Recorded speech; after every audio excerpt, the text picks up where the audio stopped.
Bon allez d'accord, dans cette vidéo je vais commencer par m'excuser parce que cette vidéo c'est le top achat des abonnés avec les statistiques, les classements et que ça fait des plombes que je ne l'ai pas sorti, que ça fait des semaines que vous l'attendez, que les mails se sont accumulés, il y en a plein, il y en a trop, je ne savais plus comment m'en sortir. Et en plus, j'essaye de repenser un petit peu ce format pour le mois de janvier pour vous reproposer des classements un petit peu interminables. Alors déjà aujourd'hui, le format va changer un petit peu, mais vous allez retrouver vos photos d'achat manga, vous allez retrouver les statistiques des achats du mois, le classement annuel depuis le début de ce genre de vidéo et bien sûr le classement éditeur. Est-ce qu'il y a des changements? Est-ce qu'il y a des surprises? On voit ça tout de suite après le générique.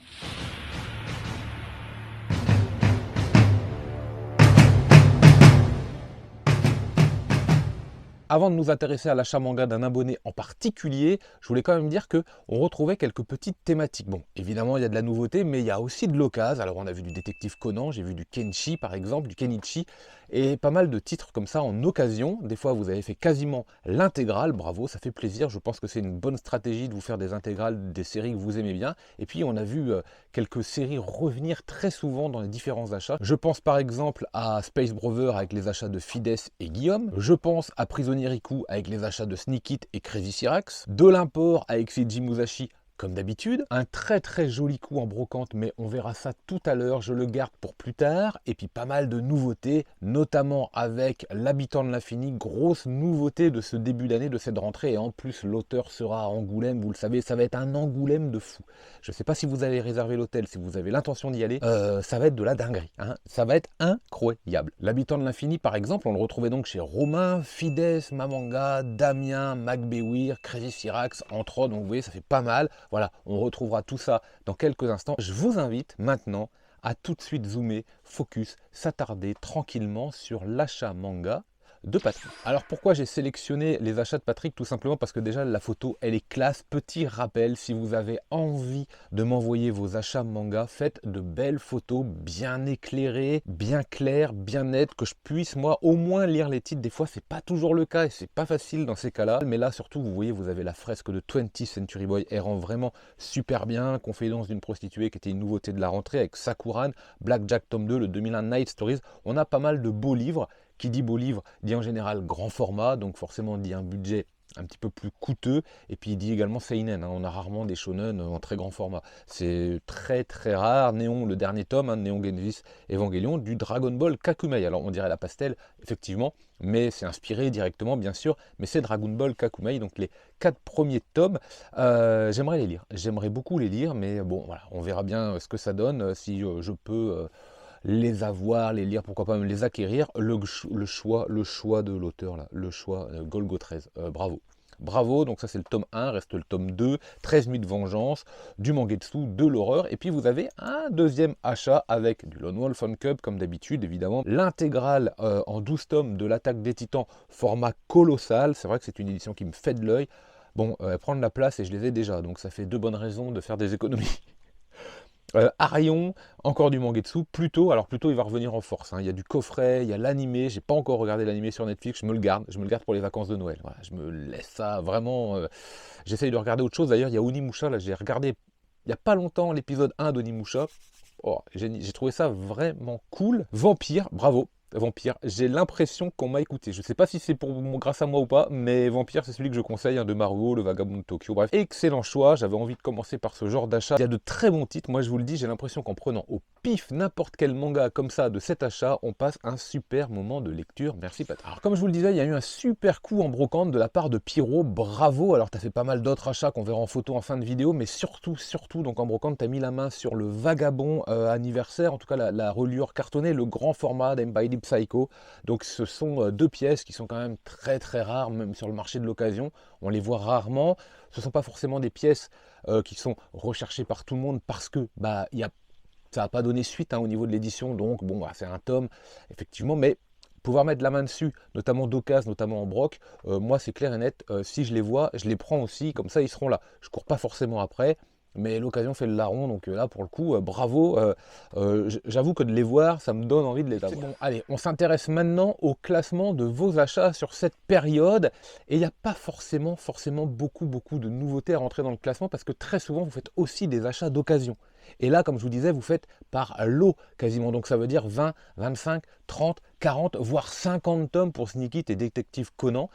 Donc automatiquement, le classement pour cette partie-là, pour cette catégorie-là, est très souvent un classement qui va mettre en avant des tomes achetés d'occasion ou en tout cas des gros lots. C'est pour ça qu'en troisième position avec 50 tomes, vous retrouviez Détective Conan, Kenichi 53 tomes en seconde position et Prisonnier Riku, parce que vous avez été nombreux à prendre du Prisonnier Riku avec 60 unités. Le reste du classement apparaît. Qu'est-ce qu'on peut dire? Si, on peut dire que le 10e, c'est une nouveauté. Et justement, c'est 2001 Night Stories. Bravo, bravo à lui, parce que je le recommande, parce que c'est un super titre, parce qu'en plus, il est relativement onéreux. Donc, vous n'avez pas eu peur d'investir dans le prix, tout simplement parce que l'édition, elle est très belle, je pense. Et puis, de toute façon, l'œuvre, elle est ultra qualitative. Je n'ai eu que d'excellents retours dans les commentaires après l'avoir présenté, et même encore des fois mail, MP. Donc oui, foncez sur 2001 Night Stories. C'est un manga un petit peu à l'ancienne, ok, mais il est juste parfait. Voilà. Allez, on va s'attaquer maintenant à deux achats, notamment celui de Mamanga, avec des titres, moi, qui me font énormément de l'œil, comme Le Fleuve Shinano, comme Vertical également, que j'ai hésité à faire. Après, à la lecture du tome 1, je ne savais pas trop où j'allais. Bon, j'ai préféré me tourner vers Ascension, j'ai préféré me tourner vers d'autres titres que je ne regrette pas. Peut-être qu'à l'occasion, Vertical, on ira inévitablement du Lézard Noir. Vous voyez Hirayasumi que je recommande absolument. Vous avez du très lourd, évidemment, avec Evol, avec Shigolui, avec Kingdom, avec L'Habitant de l'Infini, du Saint Seiya dans sa perfect que je suis en train de faire, mais elle est juste géniale, celle-là, du Cat Size, du City Hunter, bon bref, c'est très lourd. Et puis alors tout à gauche, Lorsque nous vivions ensemble, ça voilà, ça c'est un titre qui me plaît énormément également. Il sera coché, je pense, peut-être pour 2024, parce que là, 2023, ça y est, c'est bloqué, c'est terminé, voilà, j'ai fait tous les objectifs, je me suis à jour, le manga collect aussi, ou presque, enfin bon, c'est bon. Suivant. Et deuxième achat, celui de Silou. Là, il y a des mangas que je ne connais pas du tout, mais je vous ai dit, le choix des photos ne dépend pas des mangas qui me plaisent ou non, c'est justement pour pouvoir en parler. Alors ok, il y a Poison quotidien, un titre que je recommande absolument, donc bravo là aussi. Est-ce que je suis responsable ou pas de l'achat, je ne sais pas, mais en tout cas, c'est une très belle prise. Vous avez également Happiness, hein, du Shuzo Oshimi, très bon. C'est pas forcément celui que je préfère. Les liens du sang, Les fleurs du mal, Dans l'intimité de Marie. Peut-être que Happiness, je ne sais pas. Je me rappelle plus, il faudrait que je les lise tous les quatre à suivre et à la même période pour me faire une idée un peu plus juste, je pense. Zetai Karen Children. Ça, je ne connais pas du tout. Kujo l'implacable et du mouvement de la Terre juste en dessous, ça, je recommande énormément. Tokyo Allen Bros, on est en plein milieu de la vidéo avec Fake Affair, avec Stoppy Balikon, avec également Hirayasumi. Là aussi, vous avez du Lézard Noir très bon. On retrouve un 20th Century Boy. En général, hein, on le retrouve très régulièrement. Moi, j'ai les tomes simples. Ils sont en grand format. Ce ne sont pas des tomes épais comme ça, mais ils sont en grand format. Donc, ça me convient très bien parce que ce qui est bien avec le grand format, c'est le confort de lecture. Les dessins sont un peu plus grands, donc c'est ça qui est bien. Que ce soit de 800 pages ou de 400 pages, c'est vraiment la taille pour le coup qui est agréable. Et puis alors tout à gauche, là, il y a beaucoup de mangas que je ne connais pas. Qu'est-ce que ça vaut? Je ne sais pas. Est-ce que c'est bien? Je ne sais pas. C'est des titres que je vois souvent popper également. Donc en plein milieu, je devine là Berserk of Gluttony, mais les autres, je serais incapable de vous donner les titres comme ça visuellement, je ne les reconnais pas. Donc merci Silou, parce que voilà, ça nous fait discuter, ça me fait regarder, ça me fait être curieux sur des titres que je ne maîtrise pas du tout. Et j'ai envie de dire, c'est ça aussi quoi le partage. Donc les commentaires, tout ça, si vous avez des choses à dire sur ces mangas-là, n'hésitez pas. Allez, il est temps de s'attaquer au top 20 annuel, le classement des mangas, le nombre de tomes que vous avez achetés dans ces séries depuis le début de ces vidéos. Ce mois-ci, il y a malheureusement, 4 sorties. Les sorties de Shigolui, de Tokyo Revengers, de Jujutsu Kaisen, et on va le dire à voix basse, de fucking... Bon, ça veut dire aussi... qu'il y a 4 entrées. Je vous les donne, allez, je vous les donne. Vous avez directement en 19e place Dolo et Dolo qui fait son apparition, qui refait son apparition.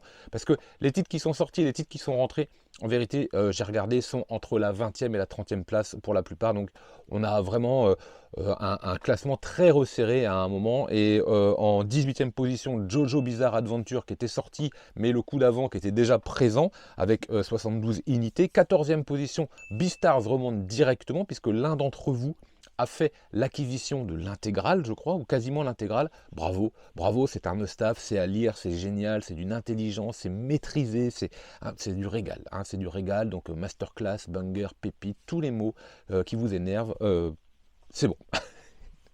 8e position également, il fait une rentrée directement là avec donc maintenant un total de 102 tomes, 33 places gagnées. Pour le coup, lui il était un petit peu loin dans le classement. Et bien Prisonnier Riku justement, puisque vous avez été 2 ou 3, peut-être même un peu plus, à avoir quasiment 20 tomes d'un coup de Prisonnier Riku, et puis plus que des petits rajouts comme ça par-ci par-là. Les 2 premières positions de ce classement ne changent pas, mais le 3e reprend sa place de 3e. Il avait été détrôné par Baki la dernière fois. Je parle de l'Attaque des Titans qui, hop, repasse devant, donc se retrouve sur la 3e marche du podium avec 155 unités. En revanche, le second et le premier ne bronchent pas, ça ne bouge pas. C'est toujours Kingdom avec 184 unités qui occupe la seconde place de ce classement, et inévitablement Karakuri Circus avec 190 unités qui reste premier, mais ça se resserre quand même. Je me demande, et on verra ça sur la prochaine vidéo qui sera la dernière de l'année avec le classement final 2023, si Karakuri Circus va maintenir son avance et remporter le titre, ou sera dépassé par Kingdom au dernier moment, remontada, bref. On va terminer la rubrique gros plan avec les achats de Guillaume. Alors là, on a vraiment également du très très lourd. Vous l'avez vu tout à l'heure, Space Brother qui occupait les hautes sphères du classement des achats du mois. Bon bah voilà, exactement pourquoi. Certains d'entre vous ont fait une acquisition d'un nombre de tomes incroyable. Bravo, bravo, parce que d'abord c'est une excellente série, parce que vous êtes chez Pika et qu'à un moment ou un autre, ce genre de série, une fois qu'il va commencer à manquer des tomes, on le sait, ce sera très très compliqué de mettre la main dessus, et que ce moment-là, bah, plus les semaines passent, plus il arrive. Énormément de lézards noirs. On retrouve Tokyo Allen Bros, on voit Shisakobe, Tokyo Kaido, la cantine de minuit, Hirayasumi. Alors Shisakobe et Tokyo Kaido, j'en ai fait l'acquisition au dernier achat manga. Là aussi, peut-être, est-ce que c'est lié aux vidéos ou pas? Je sais pas. Allez-y, 17 ans, une chronique du mal que j'ai recommandé aussi également. Donc celui-ci, ça fait plaisir de le voir. Jumbo Max, Tsutomu Takahashi, il fallait bien le glisser à un moment ou à un autre. Kujo la Plaka, Thunder Ninja, Aohashi, Deep Free, Dan Dadan, Mashal. Là, on a du très lourd. Hein. La deuxième colonne en partant de la gauche, là, c'est clair qu'on est dans du mainstream, mais très efficace. Sido, Blue Giant Supreme, Season Life, FMA, Sakamoto Days, Trial on Game, bref, on a vraiment du très très lourd. Et puis c'est pas fini parce que Guillaume s'est quand même fait plaisir également avec tous les Blackjack, je pense. Hein. Alors c'est pas les Blackjack, pardon, c'est Give My Regards to Blackjack. J'ai jamais fait ce titre. Voilà, pourtant il a l'air bien, ça c'est clair, et j'en entends le plus grand bien. Et le coffret de Pluto, bravo d'avoir le coffret. C'est vraiment la frustration. Vous voyez, je me cache derrière mon chapeau parce que le mois de novembre, Noël, les éditeurs ils nous régalent. Il y a des coffrets collecteurs, des coffrets limités. Bon, bah forcément, quand vous avez déjà les séries, et puis de toute façon, vous pouvez pas tout acheter, mais ça fait mal. Hein. Ça fait mal parce que vous avez envie de les avoir. Je sais pas pour vous, mais il y a un petit coffret Hell's Paradise, là. Bah, je les ai déjà, donc bon, tant pis. Alors c'est un classement qui est constitué de 28 éditeurs. Comme d'habitude, je rajoute le nombre de tomes qui ont été acquis par vous au fur et à mesure que vous m'envoyez les mails, et puis ça me donne le total. Bon voilà, ça fait le classement, donc ça ne bouge pas beaucoup en général, ça y est. Autant les mangas, ça change relativement vite que globalement le classement éditeur. Alors ça peut popper de la 13e à la 10e place, ça va décaler tout le monde, mais en général, voilà, il n'y a plus de grands mouvements. On retrouve d'ailleurs pour le coup les 3 premiers aux 3 premières places comme le mois d'avant, et je me demande même si c'était pas déjà comme le mois d'avant. Donc Kiyun, Meian et Kana trustent le podium pour respectivement 991, 1031 et 1281 tomes. Kana a une bonne avance. Voilà, on verra si Kiyun et Meian se disputent la seconde place, ou voir si Pika rentre sur le podium, parce qu'avec 979 et même Delcourt Tonkam avec 959 ne sont pas très très loin. Donc on verra pour le mois de décembre le classement final, mais sinon globalement vous avez comme ça une hiérarchie qui est plutôt bien installée. Vous vous ferez votre propre opinion sur ce classement. Il est représentatif de vos achats, il est représentatif de ma communauté forcément, et du coup aussi de mes propres goûts. Pas tout à fait, parce que je trouve que Isan et Cornelius ou même Macho sont un petit peu trop bas par rapport à ma propre collection, mais c'est des tomes qui sont plus chers aussi, donc on en achète moins souvent, et ça explique en fait. Donc c'est un classement qui, je pense, est intéressant et qui est à prendre en compte, mais c'est vrai que si on le regarde avec un petit peu de recul, on peut l'analyser et le comprendre de différentes façons. C'est vraiment important de le faire. Allez, on va enchaîner tout de suite avec le reste des abonnés qui m'ont envoyé les photos. Je vous remercie vraiment beaucoup encore une fois pour tous les envois et tous les mails que vous m'avez fait. J'ai envie de vous dire moi à mercredi, et puis bah régalez-vous.